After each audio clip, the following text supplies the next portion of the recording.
Oi, oi, oi, gente!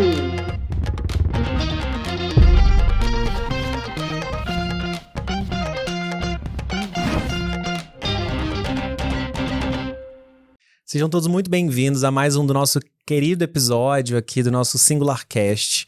Eu que ainda não tinha aparecido por aqui desse lado como host, só tinha vindo aqui como convidado uma vez. E agora a gente vai conversar com nossa querida Isabel, foi nossa aluna do Mentoria Singular ano passado. E esse ano ela veio contar pra gente um pouco dessa experiência que ela teve de estudos, esse momento que realmente foi muito árduo, mas que ela tá agora colhendo esses louros e que foi aprovada em um monte de lugar, né? Então seja muito bem-vinda, Isabel, é um prazer ter você aqui conosco. Obrigada, é uma honra ter aceitado esse convite para mim, o convite da Medcoff, da mentoria, que fez parte da minha preparação ano passado. É uma honra poder estar aqui e contar para vocês um pouquinho de como que foi essa trajetória, como que foram esses desafios. Vai ser muito incrível, principalmente porque eu estou ao lado do meu mentor, que me ajudou muito nessa trajetória, então só tenho a agradecer por estar aqui hoje. Perfeito, então aqui é um espaço nosso, um espaço de conversa. A ideia desse bate-papo é exatamente a gente compartilhar a experiência, porque tem muita gente que agora está nesse processo, ou continuando nesse processo de estudo árduo realmente, por não ter conseguido a sua aprovação ainda, ou começando de fato agora, já no final da faculdade, recém-formado, etc., aqui pensando nessa aprovação. Então, é um espaço nosso para a gente compartilhar a experiência, para a gente falar aquilo que aconteceu, como foi, como é que não foi, tá? Então, sinta-se super bem-vinda e à vontade para falar sobre isso. Queria saber quando é que você se formou, onde é que você fez faculdade. Vamos começar do começo, Isabel. Pronto. Eu fiz faculdade na Federal do Piauí, na UFP, e eu me formei em 2024, no meio do ano. E aí, o que muita gente faz, né? Na hora que forma, fica louco para trabalhar, eu preciso dar plantão, eu preciso ganhar dinheiro.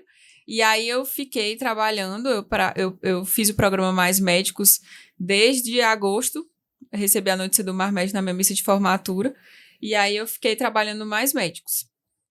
E aí que tu falou, o que foi, o que não foi, em 2024 não foi. Porque como eu tinha começado a trabalhar, eu não podia tirar férias, não tinha como tirar atestado, não tinha como tirar licença, não tinha como tirar nada. Então, 2024 foi muito puxado pra mim, porque eu ia, principalmente no final do ano, que aí eu tava num ritmo bom ali no internato, de estudo, mas quando eu comecei a trabalhar, que parece que quando depois que se forma, não existe mais férias, não existe mais descanso, parece que é um andar assim que você vai só ladeira abaixo mesmo. Um final de semana que você consegue é uma glória. Aí, eu não gostei muito da minha preparação de 2024, porque você fica, não, eu consigo trabalhar, estudar, é tranquilo, é de boa. Só que aí, como eu não tinha como sair, eu trabalhava até quinta-feira. Aí, quinta-feira, eu vinha para São Paulo, fazia a prova domingo e voltava para trabalhar na segunda-feira.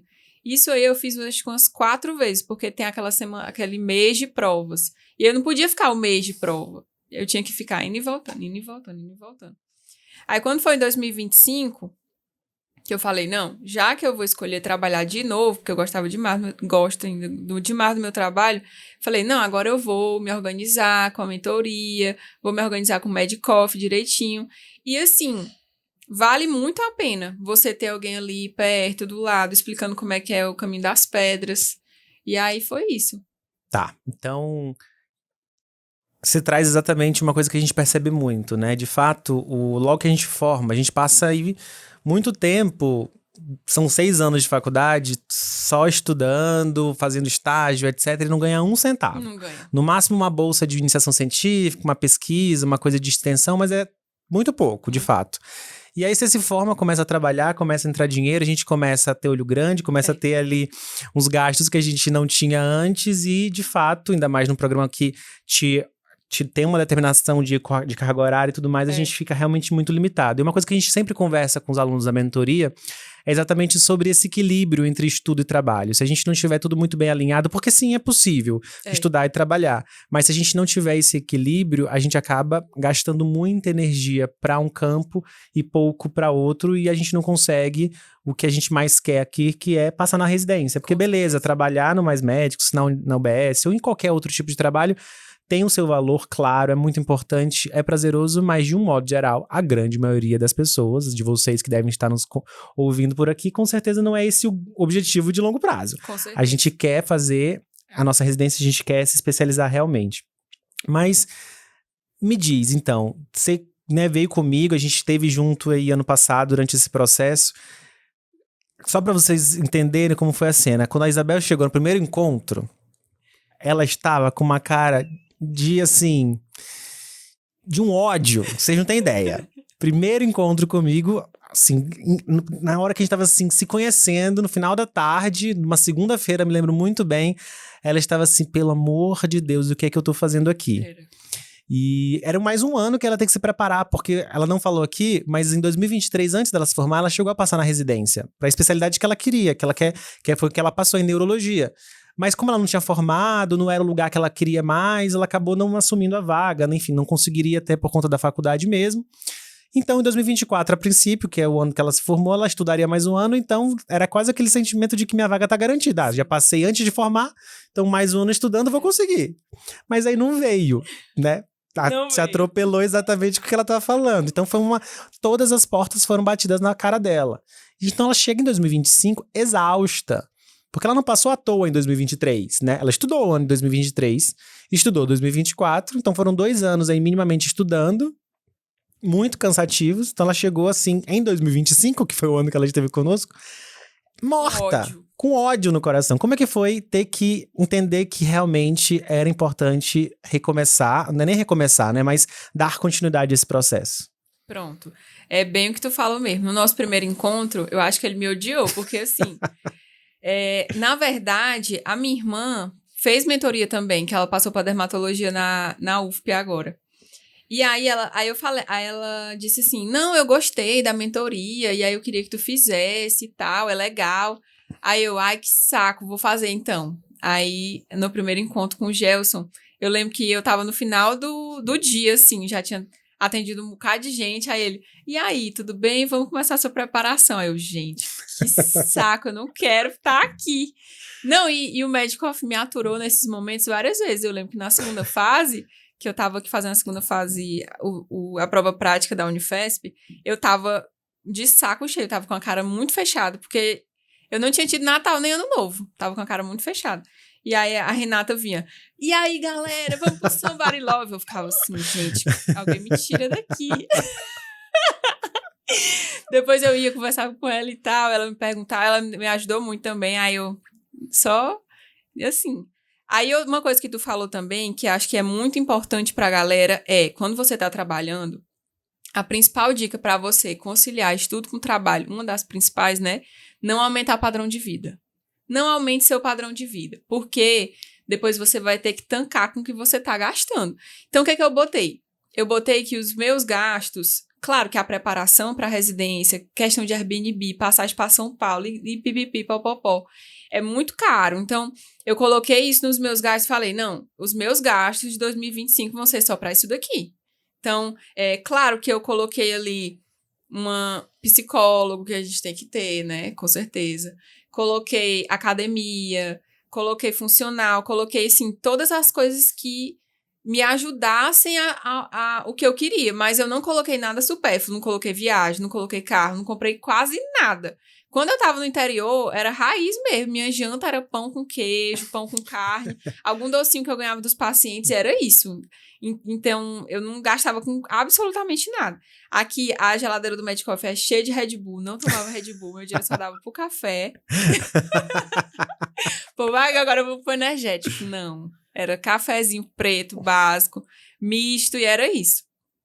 E aí, foi o que tu perguntou mesmo? Sobre como foi recomeçar, né? Recomeçar, esse sim, processo. sim. Pois é, a primeira parte que eu falei, assim, foi... quando a gente leva um tombo e cai, a primeira coisa foi reconhecer, cara, eu preciso de ajuda. Eu preciso de ajuda, não importa o preço de ajuda, eu preciso de ajuda. Eu tava desesperada, porque, tipo assim, em 2024 tinha gastado muita grana, vindo pra São Paulo, pagando prova, pagando Airbnb, psicológico tava destruído mesmo. E aí eu falei, cara, eu vou conseguir de novo. Eu falei, não vou desistir, eu preciso de ajuda, E aí eu falei, não, o Medcoff vai me dar ajuda, tem a mentoria, tem um cursinho e vou conseguir de novo. Claro que eu não tava com aquela disposição de quem tá terminando a faculdade, tá? Ai, vamos lá, vamos viver essa experiência. Eu tava com ódio de São Paulo, eu tava com ódio do Medcoff, eu tava com ódio do Gelson. Eu tava com ódio de mim. Mas eu falei, não, eu vou respirar, vou começar a fazer uma atividade física aeróbica, que eu precisava. Gastar essa energia, Gastar essa energia de algum jeito, eu não aguentava mais. Aí eu falei, não, eu vou começar a mentoria, vou começar o Medcoff. E aí o que o Gelson falava sempre, tá chegando, vamos passar mês a mês, vamos vencendo cada etapa, vamos vendo o que a gente faz de melhor nesse mês, no próximo mês a gente tem o próximo encontro. Aí eu sempre ficava com isso, tá, no próximo mês tem um próximo encontro, ele me deu a tarefa X pra eu fazer esse mês, vou conseguir fazer a tarefa X e vou desenrolar. E aí sempre foi assim. Aí eu acho que quando chegou ali outubro, novembro, meio que passa rápido e não passa rápido, porque você tá com muita vontade de fazer aquilo logo, de se livrar logo. E aí, mas eu acho que a mentoria deixou as coisas assim mais leves, porque ela vai colocando metas mais imediatas ali, mensal, semanal, e aí você vai desenrolando. E também é uma coisa muito importante que a mentoria ajuda no final do ano, que você tá muito ansioso. Nossa, é uma ansiedade que você fica louco, assim, de... Eu não queria comer mais, só pensava nisso. E aí eu enchia o saco. Quando começou as provas, eu começava a encher o saco mesmo. Porque eu ficava, não, agora lascou. Eu fiz tanto, será que dá? Aí ele, não sei. Aí eu ficava muito nervosa. Mas aí ia ajudando, ia acalmando, ia dando dicas, e aí ia desenrolando. E uma coisa que a gente sempre conversa é o fato de que a preparação para a prova de residência, ela não deve ser vista como se fosse uma corrida de 100 metros rasos, né? A gente está se preparando para uma maratona. A prova não vai ser mês que vem, a prova é no final do ano, de modo geral. Então, não dá pra gente gastar toda a nossa energia de uma vez só. Então, estabelecer metas de curto, médio e longo prazo é extremamente importante, uma coisa que a gente conversava muito. A gente observar exatamente qual é a velocidade com a qual a gente consegue dirigir esse carro na nossa estrada, e qual é a velocidade segura que a gente pode ir, para que no começo a gente comece com uma velocidade um pouco mais tranquila e no final a gente acelera. Então a gente começava com simulados mais espaçados, depois a gente foi aumentando um pouco isso, mas conta aí pro pessoal, como é que você dividia a tua rotina de estudo, assim, então de segunda a sexta, quantas horas líquidas você estudava, os flashcards mais odiados do Brasil eram os da Isabel, conta aí pra gente. Não, era assim, eu trabalhava segunda, terça, quarta, manhã e tarde. E segunda e terça de noite também, que eu fazia algumas outras atividades ali com a comunidade. E aí, segunda-feira, eu ainda terminava de fazer as coisas e estudava ainda 3 horas líquidas, né? E aí, terça-feira era 2h30, quarta-feira eu não estudava, que era o dia que eu voltava pra casa e tava exausta, assim. Só dormia mesmo, quando chegava em casa. Aí, quinta, sexta e sábado eram 5h30. E... domingo era nessa média de 3 a 4 horas, tentando bater as 24 horas semanais, que era sempre que tu falava pra mim. E assim, o Gelson mandava eu começar todo dia revendo flashcard. E aí, meu Deus do céu, era um pesadelo. Tanto é que no final do ano eu falava, cara, eu não aguento mais, me ajuda. Aí ele, não, eu quero que tu vá fazer o flashcard. Ele, mas a prova é no sábado. Ele, não, mas vai fazer o flashcard. Faz primeiro o flashcard, depois faz a prova. Eu vou ficar com raiva.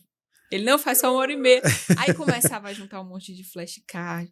Não, eu acho que assim, eu comecei a fazer mais flashcard do que consumir flashcard. Isso é um erro, mas é quase um erro quase impossível de não cometer, porque no final você vai ficando desesperada e você vai fazendo flashcard muito besta. E adicionando flashcard, e apagando flashcard, ficou uma confusão. No final do ano, meu Anki. Mas tava dentro dos critérios, então eu via muito flashcard que já tinha aparecido. Isso aí foi extremamente importante. Por quê? Porque como eu sou ansiosa, na prova, muita gente passa por isso, porque quem é que vai dizer que não tá ansioso na hora da prova? Mentira. Mas quando você tá muito ansioso na prova, a única coisa que eu me lembrava era o que estava escrito no flashcard. Então, muitas vezes, quando você tá fazendo a questão, você duvida de você mesmo. Fala assim, rapaz, será que a resposta é essa daqui mesmo? Será que eu sei isso aqui mesmo? Será que... E é umas coisas idiota mesmo que você fica... Qual é a célula do sangue? Aí você fica, meu Deus, eu não me lembro mais qual é a célula do sangue. É uma coisa idiota que você fica, não. Aí você lembra só da foto do flashcard, vira e desvira. Eu falava assim, não, eu tenho certeza que a resposta é essa aqui, porque tinha no meu flashcard. Então, foi uma coisa muito importante, principalmente pra mim, porque às vezes eu não tenho essa capacidade, às vezes você tá tão nervoso que você não tem essa capacidade de raciocinar. É porque tá pedindo isso na questão e não sei o quê. Não tinha. Quando você tá muito nervoso, não adianta. Então, por exemplo, na prova da Unifesp mesmo, que faltou luz, quem diabo é que vai raciocinar caso clínico, meu amigo? Ninguém raciocina, não. Você bate o olho e fica desesperado, entendeu? Não tem o que fazer. Aí é isso. Então, o flashcard ajudou demais, assim. E era o que o Gelson sempre falava. Toda reunião eu começava, eu posso parar de fazer flashcard? Aí ele, não pode. Aí eu, cara, por favor, não aguento mais. E aí eu fiz flashcard até o final. Porque teve a prova prática e eu tinha que fazer agora multimídia, de flashcard de multimídia. Eu falei, não, esse negócio vai me abandonar. Tanto que agora eu já terminei minhas provas, já excluí o aplicativo, porque... Graças a Deus, né? Graças a Deus, não aguentava mais. Podia mais feliz, né? O dia que excluí esse aplicativo, realmente... Então, das estratégias de estudo, né? Assim, teve flashcards, simulados, as correções críticas. Isso. E tudo mais, de tudo que você fazia, assim. Pensando num dia rotineiro de estudo. Na quinta-feira, por exemplo, que é um dia que você não trabalhava fora, estava em casa, como é que você dividia? Então, acordava, como é que era a tua rotina nesses dias livres inteiros pro estudo? Pronto. Nesses dias livres, eu acordava ali mais ou menos umas 8 horas da manhã. Aí, a parte da manhã, eu separava 1h30, 2 horas para fazer flashcard. Então, na parte da manhã, eu fazia flashcard. Aí, eu voltava ali 1h30, 2 horas da tarde. E aí, eu começava a assistir às aulas antes do período extensivo. Do extensivo. Eu começava a assistir a aula, depois fazia a tarefa mínima, depois corrigia a tarefa mínima, e aí era isso. Quando entrou no intensivo, aí era 1h30 de flashcard. Aí na parte da tarde, eu fazia o simulado, corrigia o simulado, e aí fazia isso ao longo da semana. E aí eu tava até um pouco devagar mesmo nesse tempo, porque eu demoro muito pra corrigir simulado, é uma coisa minha. Que também eu faço flashcard do simulado, aí leio o comentário, e aí eu demorava bastante. Mas deu tudo certo. E outra coisa também, que como eu vim de 2024, eu já tinha um monte de prova decorada na cabeça. Aí, quando o Gelson falava, não, vai fazer e corrigir a prova. Meu amigo, eu faço essa prova decorada. Aí, ele voltava a fazer questão de R+. Então, essa parte foi importante também, que eu via questões mais desafiadoras. Chegava nas provas, e aí tinha esse contato com questões mais difíceis, conhecia a banca direitinho. Então, era isso. E aí, eu sempre dividia os períodos de estudo nesse tempo de 1h30, 2 horas no máximo, porque você vai cansando. Só que é bom esse período de 1 hora, 1h30. Quando eu tava mais cansada, mais pro final do ano, aí eu fazia um período menor, 1 hora, aí vai. E aí eu sempre tive esses momentos assim. Quando eu tava sozinha em casa, parece que o tempo não passa. Quando você tem não tenho nada pra fazer, só estudar. Ave Maria, era a mesma coisa que me matar. Porque eu separei a academia pra ficar na parte da noite. Eu tenho o dia todo pra estudar. E aí, dava ali, batia às 3 horas da tarde, que você só estudou 3 horas por dia, você ficava se sentindo inútil, porque só estudou 3 horas, já era 3 horas da tarde. Você ficava cansado, porque não queria mais abrir um flashcard, porque estava estressado. Então, eu sempre fazia essas coisas. Não, vamos só mais 1 hora, vamos só mais 1 hora. E aí, eu tinha os horários certinhos, e aí, 5 horas da tarde, era sagrado, que eu ia passear com meu gato. Pegava meu gato, botava na praça e ficava olhando pro gato, brincando. É a melhor coisa do mundo. Traz uma paz que você tem. Eu vou trazer para São Paulo meu gato, que eu preciso dessa paz. Mas é isso, né? A gente, quando tá nesse processo de estudo, uma coisa muito importante é a gente manter uma rotina, manter um hábito. Porque é muito natural que toda vez que a gente se encontra, se depara ali com algo desconfortável, a gente queira fugir disso. Então, o flashcard é muito ruim. Não conheço uma pessoa que goste. É impressionante. Todo mundo odeia, porque de fato fazer flashcard frita a cabeça, né? O cérebro fica frito. Você fica com ódio, você quer fazer de tudo pra fugir daquilo. Mas ao mesmo tempo também não conheço nenhuma pessoa que em fazendo flashcards não tenha visto o grande poder que eles têm. E uma coisa que a gente sempre reforça, mais importante do que aprender um conteúdo novo é não esquecer os antigos. Sim. Porque senão a gente vai ter aquilo que o Carvazan sempre conversa com a gente, que é a órbita do conhecimento, né? E a gente não quer ficar orbitando no conhecimento médico, a gente quer expandir expandir aquilo que a gente sabe. Então, o flashcard, fazer provas, mesmo as provas que você já sabia a resposta, eram formas de revisar. Porque quando a gente faz uma prova que a gente já sabe o gabarito, para além de saber a resposta certa, você precisa saber por que as outras estão erradas. E às vezes a gente não se atenta a isso, e por isso que um processo de correção crítica faz diferença.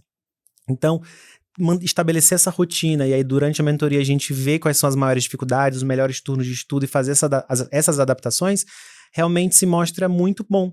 Porque você chega no momento que, a despeito de estar irritada, tá puta mesmo com aquilo ali, você sabe o que tem que fazer. Você não precisa pensar, o que eu vou fazer hoje? Não, hoje eu tenho que estudar, mas o que eu vou estudar? Você não precisa perder esse tempo. Porque na mentoria isso já foi estabelecido, já foi criado esse plano.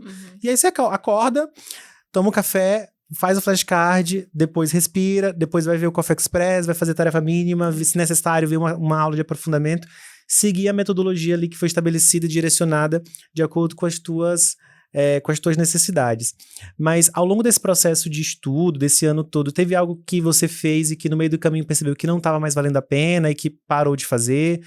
Ou não? Você acha que a forma como a gente foi construindo deu muito certo, que estamos aqui conversando, mas o que você teria feito algo diferente? Ou teria feito, tanto no sentido de deixar de fazer algo, porque fez e não curtiu tanto, ou teria feito algo do diferente, do tipo, não, se desde o começo eu tivesse feito assim, eu teria ido melhor. Você consegue pensar em algo nesse sentido? Mas eu acho que, assim, porque a questão do flashcard, quando vai chegando no final do ano, você gasta 1h30 pra fazer 10 flashcards, porque sua cabeça já tá tão frita, e aí eu acho que ninguém consegue zerar aquilo dali. Aquela plataforma horrível. Mas eu acho que ninguém consegue zerar. Então, eu acho que foi bem tranquila essa questão dos flashcards e é o que tu falou. Talvez eu não tenha tanto, assim, do que não fazer, porque eu sempre falava assim, cara, se ele tá me dizendo que é pra eu fazer isso, eu vou fazer isso. Não tinha muito que eu falei, não vou fazer. Eu fazia tudo. Tudo que eu fazia. É a típica boa aluna, né? Não quer. Eu falava, não, se não der certo, eu ainda esculhambo ele, mas graças a Deus deu certo. E aí eu fazia tudo. Assim, eu acho que até assim, às vezes tu falava, não foca só numa prova, vamos focar em várias provas. Eu ficava com raiva de ti, mas eu fazia o que tu mandava. Quando tu falava, não é pra focar só numa prova, tem que fazer as outras provas, não sei o quê. Aí eu falava, esse cara tá muito doido, não fala o que tá fazendo, não. Aí, mas depois eu fazia o que tu falava. Então, assim, eu acho que é isso. Tem que obedecer mesmo, né? Quem tá ouvindo a Isabel achando que eu sou mega carrasco, né? Eu não sou carrasco, tá? Eu prometo, só um pouquinho. Mas já que ela tá falando essa questão de prova, então, para que vocês, né, eventualmente não saibam, mas a Isabel passou em várias provas que ela fez, né? Então, ela fez, assim, quando ela começou conosco, o foco, assim, principal dela era, quero entrar na USP, né? O sonho de muita gente, quero ir pra São Paulo, quero entrar na USP e essa é a minha prioridade máxima, minha vida depende disso. Meio que, sendo bem hiperbólico, seria isso. Então ela fez prova da USP, da Unifesp, ela fez a prova do Einstein, fez o Sírio, fez o IANSP, fez o ENAMED também. E de todas as provas, qual foi a única que a gente não passou, Isabel? A da USP. A gente não passou na prova da USP. E como é que você se sentiu depois da prova, quando viu que provavelmente não ia dar? Rapaz, assim, quando eu corrigi o gabarito, eu fiquei muito triste, realmente. Só que, assim, eu pensava que eu ia ficar mais triste. Em 2024 eu fiquei mais triste. Mas eu acho que é porque eu já tinha passado na segunda fase do Einstein, já tinha passado na segunda fase da Unifesp. E aí, assim, realmente foi uma prova que a gente tava até discutindo. Mudou de gabarito, eu tava dentro, aí mudou o gabarito, aí eu tava fora. Aí, assim, eu acho que depois que eu passei em tantas outras, eu fiquei tão feliz que eu acho que apagou da minha mente, assim. Eu falei, nossa, tem tantas universidades incríveis me querendo e isso é tão gratificante, tão importante também, e aí tu também falava, mas isso aí não vai fazer tanta diferença, porque é muito parecido as formações e tudo. E aí eu achei tranquilo, não é o fim do mundo, você não morre, então tá tudo certo. E aí eu conheci as outras instituições, porque eu fui fazer a segunda fase, e eu achei, nossa, o Einstein é um mundo assim, que você fica, gente, que chique. Mas eu ainda escolhi a Unifesp, porque eu acho que como eu vim de federal, a gente gosta desse de ser maltratado.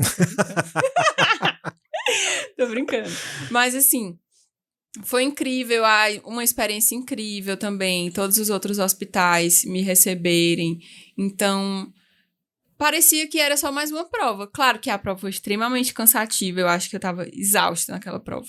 Me cansei demais. Mas eu vi que fazia parte do processo. E a gente sempre tem que seguir realmente os planos de Deus. E Deus me colocou em todas essas aprovações incríveis também para mostrar que é porque não era da vontade de Deus e é isso. Pra mim tá tudo certo. Perfeito. Então bora contar pra todo mundo que tá curioso, né? Onde é que a gente passou. Então a Isabel fez essas provas todas. Ela passou apenas em primeiro lugar na Unifesp, em primeiro lugar no Einstein, em primeiro lugar na Unesp. Que mais que eu já esqueci? Terceiro lugar no Sírio e no IANSP. Em terceiro lugar no Sírio e no IANSP. E fez 90 e quantos? 92, né? E fez 92 no ENAMED, mas ela decidiu, né, não se inscrever em nada, que ela já estava um pouco satisfeita com essa aprovação nesses outros lugares. Então, quando a gente fala assim, cara, não basta a gente ter um plano A, ter o nosso grande sonho, é óbvio, é maravilhoso. A gente tem que ter, de fato, um direcionamento, um foco, e a gente fez isso ao longo do nosso processo de estudo, de preparação. Mas não apenas isso, né? Saber que existem muitas outras possibilidades, muitos outros caminhos, e não existe apenas um caminho para o sucesso. Até porque essa definição de sucesso ela é muito vaga, muito boba, né? Dizer que apenas quem passou, quem tá no pódio do Medicoff é quem merece destaque e valorização, isso é muito, muito, muito pouco mesmo. Não dá pra gente desmerecer todo esse processo que todos vocês aí têm ao longo desse ano. Todas as conquistas também ao longo desse processo, que é realmente muito difícil. Sabe, eu tive uma aluna da mentoria que infelizmente ela não passou na prova, nas vagas que ela, enfim, na especialidade que ela queria, mas ao longo desse processo de estudo, ela começou o ano comigo com uma média de mais ou menos 35% a 40% de acertos nas provas. E ela terminou o ano mais ou menos uns 70 e pouquinhos por cento. Não é suficiente para passar numa especialidade muito concorrida que é a que ela queria. Mas a constatação final que ela teve ao longo de todo esse processo foi, cara, eu dobrei o meu percentual de acertos. Sim. Também, né, assim como várias outras pessoas têm diversas dificuldades ao longo desse momento de estudo, mas saber que quando você começou comigo do ano passado, no começo do ano, você não começou do zero, você não começou, né, com um percentual baixo de acerto, você já vinha de um nível mais elevado, porque já tinha tido um bom preparo de estudo. E para quem eventualmente não conseguiu a aprovação esse ano, essa é uma mensagem importante. A gente não começa 2026 do zero. A gente não faz um recomeço. É um contínuo. A gente não tem como esquecer, né, tudo que a gente estudou. Tem muita coisa, claro, que a gente vai precisar revisar, óbvio. Mas essa é uma mensagem que eu acho que é importante a gente ter também. Que ainda que a gente não alcance o plano A, cara, tem tantos outros planos que vêm ali, plano B, plano C, que são completamente incríveis. Você foi aprovado em vários lugares de excelência. E como eu te falei várias vezes, independentemente para onde você escolher, você vai ao final desses anos ser uma neurologista muito bem formada. Querendo ficar em São Paulo, ou querendo voltar para o Piauí, e aí só o futuro vai nos dar essa resposta realmente definitiva.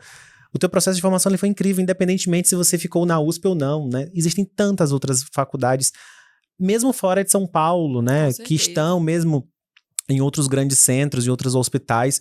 Então, ter isso em mente também é muito importante durante esse processo, né? Saber que a gente tem as nossas dificuldades, a gente tem os nossos momentos difíceis, mas vale a pena. Você acha que valeu a pena? Com certeza valeu a pena. Faria tudo de novo. Então, assim, a prova da Unifesp foi a prova mais desafiadora para mim. Foi muito engraçada a prova da Unifesp, porque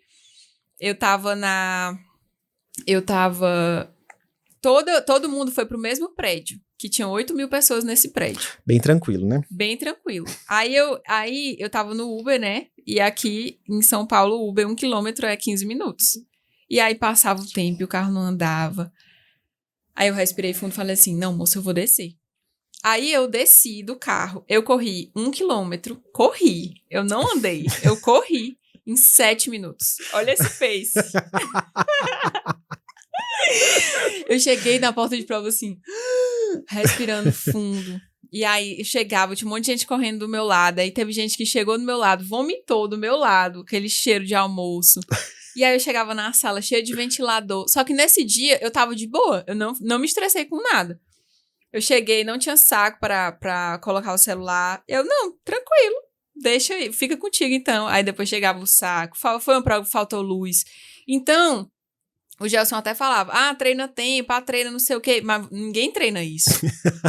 É verdade. Ninguém tá preparado pra isso. Então, eu acho que essa parte que tu falou de sucesso, uma coisa muito importante também é o resto que tá ao redor da sua preparação.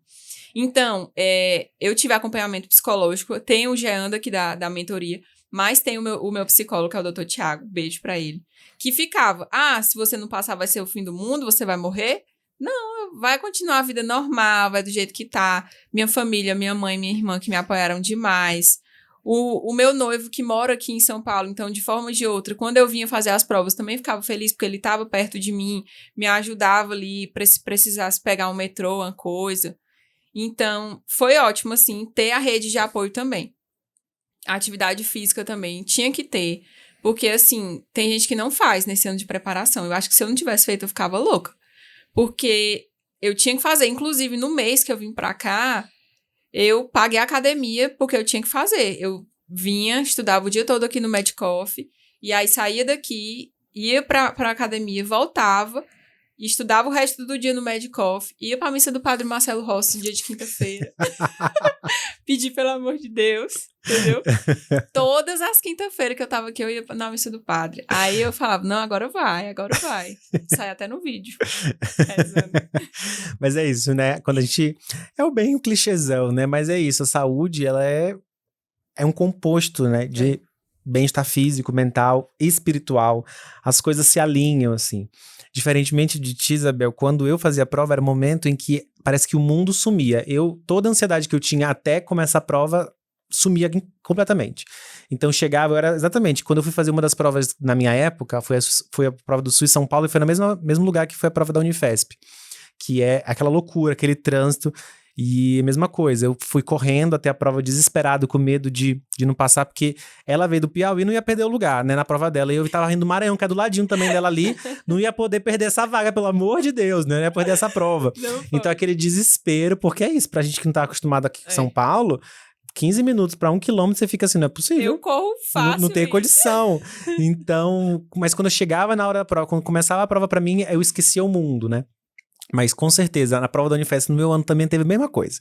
Também faltou luz, cada sala começou numa hora diferente, minha sala começou 40 minutos depois da sala do lado. Aquela coisa bem tranquila que quem passou esse ano, de fato, não, né, sabe o que a gente tá falando. Mas é isso, né? Quando a gente fala de preparação, a gente tem que tratar com as variáveis conhecidas. A variável conhecida é horário. Então, em geral, qual que era o dia da semana que a gente pensava em fazer prova? Domingo. Então, o treinamento que a gente tinha durante o ano era, olha, vamos tentar fazer a prova domingo de manhã, que geralmente as provas são de manhã. Uma ou outra é à tarde, mas domingo de manhã, seguindo os horários, seguindo o turno. Não vai fazer pausa, você vai ficar aqui como se fosse de fato uma prova, tentar mimetizar mesmo esse ambiente, porque o nosso cérebro, ele gosta do que é conhecido, né? Ainda que seja desconfortável, mas ele, tendo previsibilidade, ele fica mais num ambiente mais tranquilo. Então, até com desconforto se acostuma. Exato, porque ele sabe o que espera. Ele sabe, putz, agora vai ser ruim, agora é chato. Nossa, agora vai vir as questões de preventiva. Ai, deixa eu respirar fundo aqui, né? Então, inclusive, é uma coisa que a gente falava, né, nesse processo de preparação, qual que é o tema que você acha mais chato? Preventiva. Por quê? Porque tem muito texto. Então, a gente vai começar a prova por preventiva. Porque não dá pra gente perder ponto de questões fáceis, e muitas questões de preventiva são, de fato, fáceis, por cansaço, né? Então, a gente tem que ter estratégia até nisso. Então, uma coisa que nesse processo de mentoria a gente fez também de personalizar até isso. Olha, numa prova da USP, 120 questões, vamos tentar fazer dessa forma, começando com essa, depois aquela, e tentando fazer essas alternâncias de temas pra gente ver qual que é o melhor desempenho que teu corpo te dá nesse processo. Mas essas são as variáveis conhecidas. Mas aí chega no dia da prova, aí vem as variáveis desconhecidas, mas que essas vão dando rasteira em todo mundo. Vão. Porque enquanto algumas pessoas já muito preparadas, estão tão noiadas do tipo, não, meu ambiente é mega controlado, vai ser assim. Aí chega uma falta de luz, pronto, a pessoa se desestabiliza e não consegue. Com certeza. Teve muita gente que discutia com os fiscais e tal. E aí eu falava, cara, eu tô de boas. Eu vou ficar aqui de boas, até porque eu vivi esse estresse em 2024. Porque, assim, eu só tinha vindo pra São Paulo pra turistar, Vamos ali na Paulista passear. Vamos ali. Agora, quando você vem pra ficar preso no estúdio, minha gente, o estúdio, Ave Maria, meu Deus do céu, quando ele bota ali, você naquele estúdio, que é tudo a mesma coisa, banheiro, cozinha, sala e quarto, é tudo num lugar só. Eu fiquei extremamente estressada. E aí, muita gente... Então, entra na cabeça da pessoa. Se você prestar atenção, se você não tiver com a cabeça boa, vão entrar na sua mente. Os candidatos também vão entrar na sua mente. Todo mundo, qualquer coisinha pode entrar na sua mente, se você não tiver, assim, blindado. Então, eu sempre ia, faz uma oração, reza. O momento de prova é um momento extremamente estressante. Então, você vai ver lá milhares de pessoas no mesmo lugar. Às vezes bota você na mesma sala que todos os seus concorrentes estão na sala com 250 pessoas que tá querendo a sua vaga. Então, assim, é uma coisa que você fica estressado. Então, tem que respirar fundo, tem que relaxar, tem que falar. Apesar da gente treinar esse ambiente controlado, quando chega na hora da prova, você tá desesperado. Você vê lá, eu tava no meu quarto estudando, e agora tem um piqueiro de gente abrindo Red Bull, as vadinhas da latinha. Eu ficava com raiva. E aí tem gente balançando a perna, tem gente mastigando chiclete. Tu disse que desligava, eu não desligo nada. Eu escuto tudo que a pessoa tá falando. Então começava o povo, aí abre a horadinha no banheiro, aí todo mundo no banheiro. Isso que eu tinha, no primeiro ano eu tinha muita caganeira na hora da prova.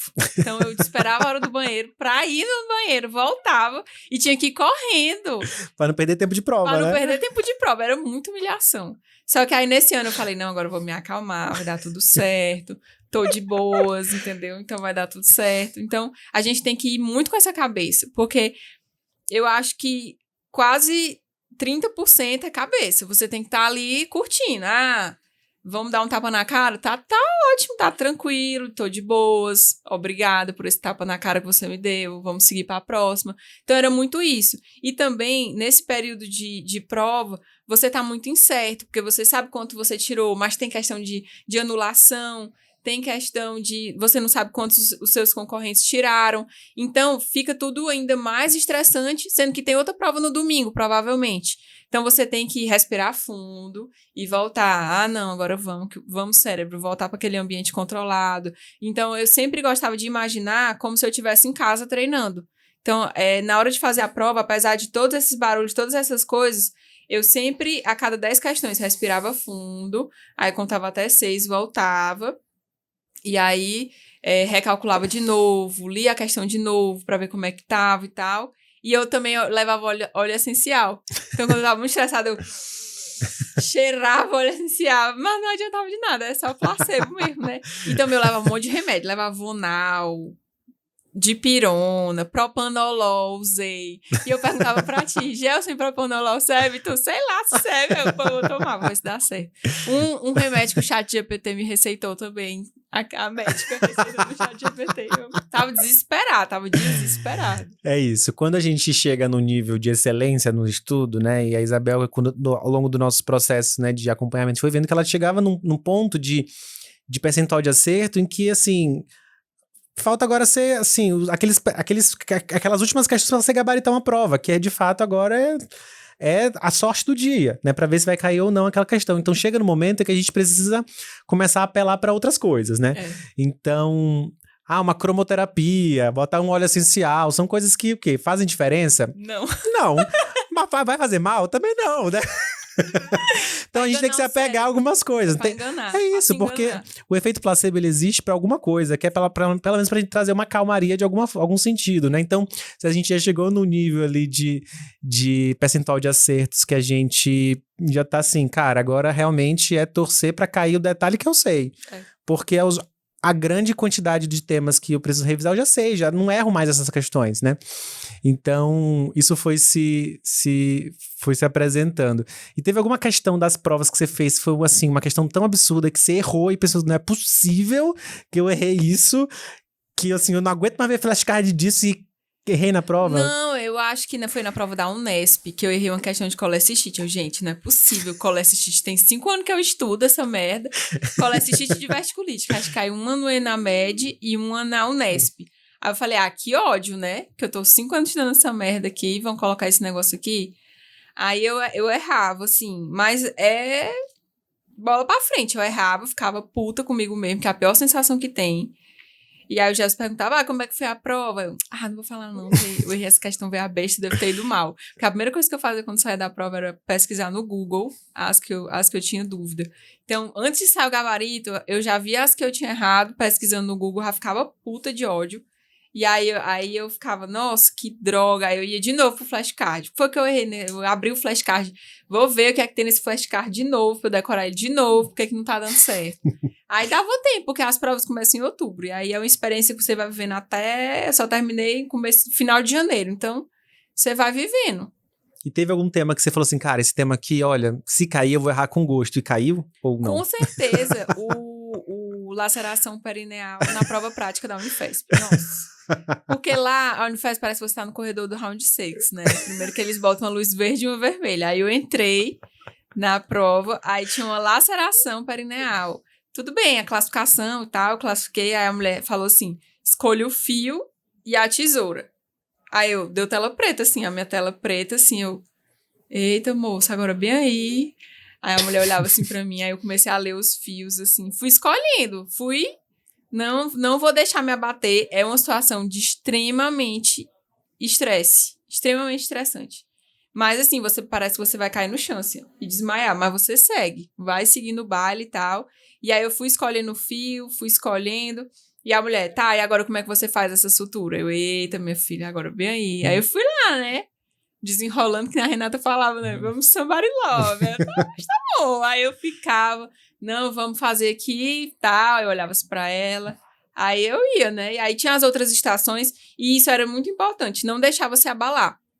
A prova prática, ela tem muito isso. Você não pode se abalar com a estação que passou.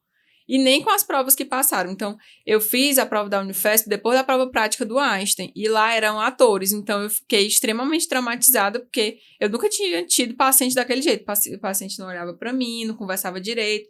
Aí eu falava, e o Gelson perguntava, como é que foi? Eu falei, rapaz, sei lá. Ele não falava nada, ele não falou comigo. Aí eu ficava estressada com isso. Aí da Unifesp foi também. Então tinha a prova prática, eu me estressava naquela estação, já tinha que ir para outra. Então tinha que ter essa resiliência de ficar se ambientando às várias coisas. Então isso é importante também. Na preparação você tem que se ambientar aonde você tá e o momento que você tá. Você pode até pensar depois, quando você dá aquela respirada para voltar para as questões. Isso aqui vai passar. Era o que eu sempre pensava, né? Isso aqui vai passar, eu vou respirar fundo, vou terminar e vai passar. Porque quando você tá ali na prova da USP, por exemplo, são 120 questões. Você tá na 60, uma prova que só tem imagens, tá exausto já na 60. Não tem como falar, não, tô de boas aqui, não tá. E se começar por preventivo, principalmente. Então eu falava assim, aí eu respirava fundo, aí ia de novo, voltava. Faltou luz, respira, volta de novo. Então tinha toda essa coisa que a gente tinha que saber lidar toda hora. Mas é isso, né? A gente vai, cada prova, a gente aprende alguma coisa nova com ela, não só a parte teórica, mas também, cara, eu fiz isso aqui nessa prova e eu me senti mais tranquilo. Então, próximo domingo tem outra, isso. Eu vou repetir isso. Teve algo que você percebeu ao longo dessas várias provas que você fez, que você pensou, cara, vou trazer também um Red Bull, ou não, vou, sabe? Alguma coisa que você, na hora de fazer a prova mesmo, você percebia que fiz isso, me acalmou, então vou trazer isso para as próximas provas. Então, aí vai do que tu falou, né? Efeito placebo. Então, eu levava terço, remédio, chiclete, óleo essencial. Cada coisa que ia me ajudando, eu ia levando para as outras. Então, se tornou coisa Na muito... última já tava com uma mala deste Sim, tamanho. Na outra já tinha, tipo um ritual já. Porque, por exemplo, aí eu fui bem no Enamed. Aí eu falei, não, agora eu vou usar essa roupa em todas as provas, porque é a roupa que tá me dando sorte. Só que aí, quando eu cheguei em São Paulo, cadê que eu tinha lembrado de trazer a roupa? Ave Maria. Aí eu, não, agora vai ser com qualquer roupa aí eu vou. Tem uma calça que eu usei em todas as provas. Que eu usei na prova da Unifesp. Falei, rapaz, foi essa calça que me deu essa sorte aqui. Então, eu acho que às vezes a gente se agarra a coisas pequenas, mas no fundo é você mesmo se tranquilizando. Então, eu montei toda essa polifarmácia para eu usar aos poucos. Então, eu experimentava uma coisa numa prova, experimentava outra coisa na prova. E ia dando certo, aí eu ia aumentando a farmácia. Então, minha bolsa era cheia de coisas, assim. Então, eu acho que todas as provas eu ia tentando me acalmar cada vez mais. Então, você vê aquela multidão, se acostumar em ver aquela multidão, se acostumar que a prova é no ventilador. vai ter barulho, vai ter... Talvez alguém brigue com o fiscal e, sei lá, manejando essas coisas, você vai... Que eu te falei, do cérebro vai se acostumando com o desconforto, né? Então, o cérebro se acostumou com o desconforto e isso é bom, porque pode cair o mundo ali que você vai continuar achando que tá tudo bem, que tá tranquilo, que isso realmente acontece. Ah, levei uma patada, agora eu vou ficar com ódio do fiscal, isso vai atrapalhar minha prova. Não, tá tudo certo. E aí ia seguindo, e aí eu via isso muito também, porque eu via também os outros candidatos muito nervosos, muito ansiosos. Eu falei, cara, se eu tô ansiosa, tá todo mundo ansioso, tá todo mundo nervoso, tem muita gente de fora também, não sou só eu. Então, é isso. Respirar fundo, que vai passar, vou ficar calma. Não pensar nunca... tem muita gente que pensa, chega no final do ano e fala, não vou passar. Não vai dar certo pra mim. Eu acho que eu vou desistir logo, já tô muito cansado. E aí, isso eu respirava fundo quando tava muito cansada. Quando você tem esses pensamentos, geralmente é cansaço. Porque... quando você tá muito cansado, começa aqueles pensamentos. Para, não faz mais nada, fica quieta, tenta ano que vem de novo. Teu trabalho é muito bom, é melhor tu ficar onde tu tá mesmo, que não vai conseguir coisa melhor. Então, eu sempre que vinha esses pensamentos, eu pensava, eu tô cansada. Esse pensamento é porque eu tô cansada. Então, eu tirava o dia todo, já se separou 5h30, não tô nem aí. Tirava o dia todo para descansar, ia fazer outra coisa, ia brincar com meu gato, ia ficar com meu noivo, com a minha família. E aí, no outro dia, eu falava, e aí, cabecinha, como é que tá? Aí eu falava, não, agora eu consigo continuar, agora eu vou respirar fundo. Então, assim, tem dia que você não tá com saco, tem dia que você não consegue cumprir aquela rotina. É normal, assim, teve vários dias, principalmente ali depois de setembro, que eu sentava, fazia 1 hora de flashcard, falava, cara, deu, isso aqui foi o máximo que eu consegui fazer hoje, agora eu vou viver. Vou dormir, vou ver série. Eu li muita revistinha da Mônica. Esse ano eu li muita revistinha da Mônica. Eu assisti todas as temporadas de Avatar, a Lenda de Aang, é muito bom. Comprei a revistinha do Avatar. Então, assim, eu tinha alguns locais de escape. Então, eu gostava muito de brincar com meus gatos, sair com minha mãe, sair com a minha irmã. Ir pra academia foi uma coisa maravilhosa, que eu ficava 2 horas na academia. E eu pagava a academia cara, que eu ficava me sentindo herdeira, igual aquelas mulheres que ficam ali 10 horas da manhã. Aí eu falava, ai, que chique. Banana, café de graça, eu me dá, que eu fingi. Aí você parece que tá fingindo que sai daquele mundo de prova e fica ali, não, agora eu tô aqui vendo essa mulher com essa boca desse tamanho, toda bonitona e tal. Eu vou ficar aqui com ela, gente boa, né? Riquíssima. Aí eu ficava, não, saia da minha realidade por um tempo, né? E aí isso era muito importante, que aí quando eu voltava, a cabeça tava mais fresca e tal. Porque se você ficar ali focado 100%, eu tenho que fazer isso, isso, isso e isso. Não, tava marcado 5h30, eu consegui 2 horas. Eu sou um lixo. Eu não consigo mais fazer nada e tal. Então, isso pra mim sempre era cansaço. Eu detectava isso sempre como cansaço pra mim. E não adianta você forçar quando você tá cansado. Então, você vai aprender muita pouca coisa. Isso aí foi importante também, que eu acho, no final, o Gelson me disse isso também, que eu falava assim, cara, eu vou dar o gás agora. E ele falava, não precisa, só precisa de 3 horas no domingo. Eu, cara, tá louco. Ele tá... Que negócio de 3 horas o quê? Eu tenho que estudar um monte aí. Aí eu pegava, estudava mais, aí no outro dia eu tava cansada. Aí eu, realmente ele tava certo. Quem diria, né? Que o mentor tava ali sabendo mais... Sabendo, né? Então ele tava certo mesmo. Aí às vezes eu ficava tentando passar, ele falava, não passa, porque senão tu vai ficar cansada na hora da prova. Aí eu fui habituando isso, meio que manejando e tal. Sempre tinha uma hora do dia que eu tirava pra descansar. Além das horas de estudo, que você estuda 1 hora e descansa um pedacinho. Tinha também umas 2, 3 horas que eu usava pra descansar mesmo. Até o trabalho. Eu adorava quando dava segunda-feira que eu ia trabalhar, não tinha que estudar. Pra mim, o trabalho era férias. Porque você ia trabalhar, não se sentia culpado. Mas, assim... E é até uma coisa também que quem precisa realmente trabalhar, quem tá nesse finalzinho, ou então que já trabalha...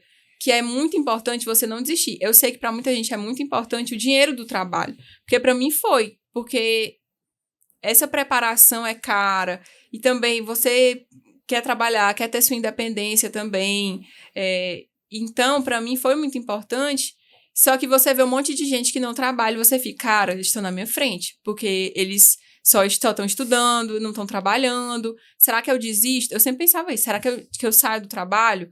Será que eu trabalho mais agora e depois saio do trabalho? Então, eu sempre falava contigo também, né? Cara, aí tu falava, tem que diminuir a hora de trabalho, tem que diminuir a quantidade e tal. E aí eu falava, é uma questão, assim, é uma linha muito tênue. Quando é que você tem que escolher, assim, focar mais no estudo, trabalho e tal, mas assim, que eu falei pro Gelson, a gente sempre tem que ter uma meta a longo prazo. Essa nossa meta de residência, principalmente para os médicos de hoje, que tem 1 milhão de médicos formando, apesar da formação não ser tão boa como foi no Enamed, mas assim, a peneira tá fechando, então a gente precisa dessa especialização. O dinheiro que vem depois que você se forma é muito bom, dá você, eu quero viajar, quero comprar não sei o quê. Cara, eu acho que tem que segurar. Faz ali só as necessidades básicas, guarda o dinheiro um pouquinho na poupança, porque dependendo do seu trabalho, você vai ter que sair do trabalho ali nos últimos meses para se preparar, ou vai ter que tirar férias, ou vai ter que dar um jeito, porque eu acho que a residência, querendo ou não, se tornou um sonho para muita gente. As grandes instituições aqui de São Paulo, é muito esforço que você tem que fazer para passar, virou um concurso público praticamente, né, da quantidade de vagas, hoje, no Einstein, eu acho que era 85 por vaga em neuro. Então, você tem que abdicar praticamente de quase tudo. Então, eu acho que a gente tem que entender essa relação com o trabalho e tentar se preparar para ela. Que trabalho é uma coisa maravilhosa, para mim era uma coisa que eu me sentia útil de certa forma, porque ficar em casa só estudando também dói a cabeça da pessoa, fica doido. Mas eu vi o trabalho como uma diversão ali. Mas nos últimos meses, eu tive que diminuir. O Gelson falava, não dá, nós temos que aumentar a carga de estudo, temos que descansar. E aí eu diminuí muito, assim, a carga de trabalho, mesmo não querendo. É uma coisa que você não quer. Você não quer sair. Parece que você tá deixando um filho ali. Mas eu falava, não, eu tenho que sair.